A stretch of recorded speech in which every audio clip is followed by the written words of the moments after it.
बातमी प्रत्येक माणसाच्या तळपायाची आग मस्तकात जाईल अशा विधानाची। इंडियाज गॉट लेटेंट या शो मध्ये रणवीर अलाहाबादिया या नावाच्या व्यक्तीनं आई वडिलांच्या नात्याबद्दल अक्षम्य विधान केलंय। पाहूयात एक रिपोर्ट। कॉमेडीच्या नावाखाली अश्लीलता आणि नात्यांच्या साऱ्या मर्यादा तोडणारा इंडियाज गॉट लेटेंट हा शो वादात आलाय। यूट्यूबर रणवीर अलाहाबादियानं त्या शो मध्ये आई वडिलांबद्दल अतिशय आक्षेपार्ह विधान केल्यानंतर संताप उसळलाय। शरद पवारांच्या राष्ट्रवादीच्या समर्थकांनी याविरोधात मुंबईतल्या खारमध्ये आंदोलन करत कारवाईची मागणी केली। दरम्यान या प्रकरणी इंडियाज गॉट लेटेंट शोच्या काही सदस्यांची चौकशी सुरू झाली आहे।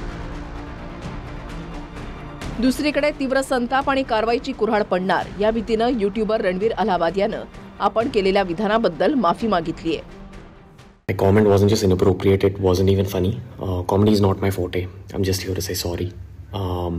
Many of you asked if this is how I wish to use my platform, and obviously this is not how I wish to use it. I'm not going to give any context or justification or reasoning behind whatever happened. I'm just here for an apology. I personally had a lapse in judgment. It wasn't cool on my part. मात्र याआधी सुद्धा हा show विविध कारणांनी वादात आलेला असताना आताच्या या विधानावरून राजकीय आरोप प्रत्यारोप सुद्धा रंगत आहेत। 2024 मध्ये निवडणुकीच्या पूर्वी त्यांचा जो सत्कार आणि सन्मान केला त्याला या इलाहाबादीला आभार टेंगणं वाटायला लागलं। पुढच्या पिढीला आम्ही काय देतो आहोत आणि हे सगळे सरकार पुरस्कृत आहे का, कधी कधी असे वाटायला लागतं। अशा याला तुरंत बंदी घातली पाहिजे, फौजदारी स्वरूपाचे गुन्हे दाखल झाले पाहिजे। एक बाप म्हणून सांगतो, मला जर विचाराल तो नालायक इलाहाबादी माझ्या पुढे आला ना तर पहिल्यांदा माझ्या हातची थापड त्याच्या गालावर बसेल। का घाणेरडेपणा ज्या शब्दामध्ये ते वापरले गेले, जे शब्द वापरले गेले त्या इलाहाबादीला फिटल तिथे लोकांनी बदललं पाहिजे। मुझे भी इसकी जानकारी मिली है, मैंने अभी तक उसको फर्स्ट हैंड देखा नहीं है, लेकिन बहुत भद्दे तरीके से कुछ चीज़ों को कहा गया है, प्रेजेंट किया गया है, ऐसा मुझे भी पता चला है, जो बिल्कुल गलत है।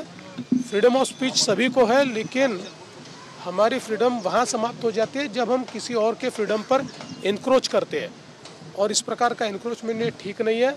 हमारे समाज में हमने अश्लीलता के भी कुछ नियम तैयार किए हैं, अगर उनको कोई पार करता है तो ये बहुत गलत बात है। अगर ऐसी कोई बात होती है तो उसके ऊपर कार्रवाई होनी चाहिए। विनायक डावरुंग, TV9 मराठी, मुंबई।